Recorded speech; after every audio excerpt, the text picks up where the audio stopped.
Hey guys, this is Collaboration, and we're here for another mindfulness video.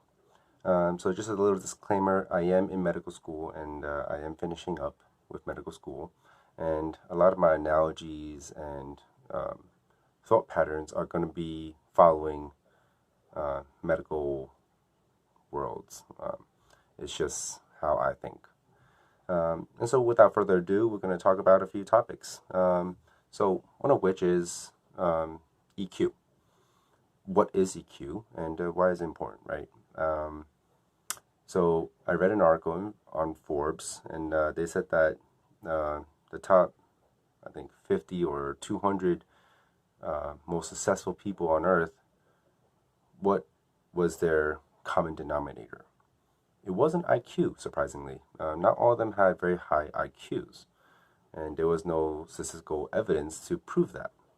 But what they did have was high EQ. All of them did. And so, what does that mean? That means that they are um, aware of how human minds work. Um, Having high EQ means that you understand the emotional expressions, subtle and both obvious ones, of other people. And that means that you know how to navigate around a sea of people. And every field you go into, you will encounter people. And so if you have high EQ, it means that you are more strong-willed, less willing to give up. You understand other people better, and you understand yourself better. And so it's important to have high EQ. Now, IQ cannot be trained, but EQ can.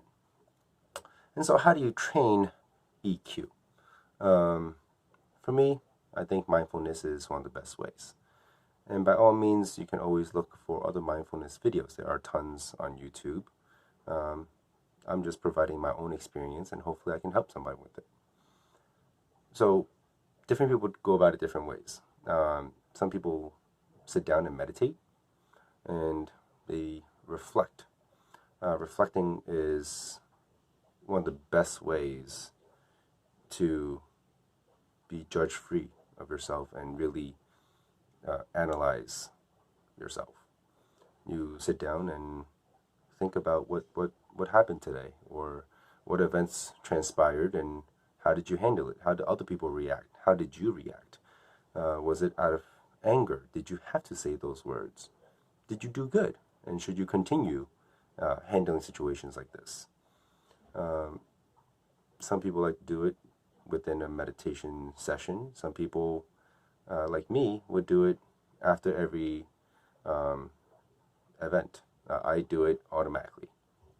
But either way, you have to really reflect on what occurred and really just sit down and think. It's a lot of internalization. But that kind of builds on the growth mindset that you are trying to improve yourself. New year, new you, or whatever the reason may be. But it's always good to improve yourself. And I guess finally, in order for you to do that, you must accept that you are flawed. You you are flawed, and I am flawed, and everyone is flawed, and it's okay. You identify your weaknesses, and you learn to improve it, and you thank others for pointing it out for you, and you move on.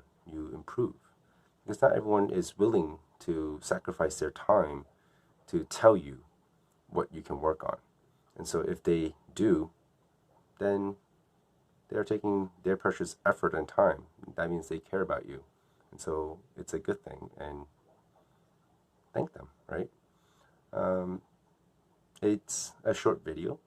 Any other questions, you're welcome to ask in the comment section below. And until next time, see ya.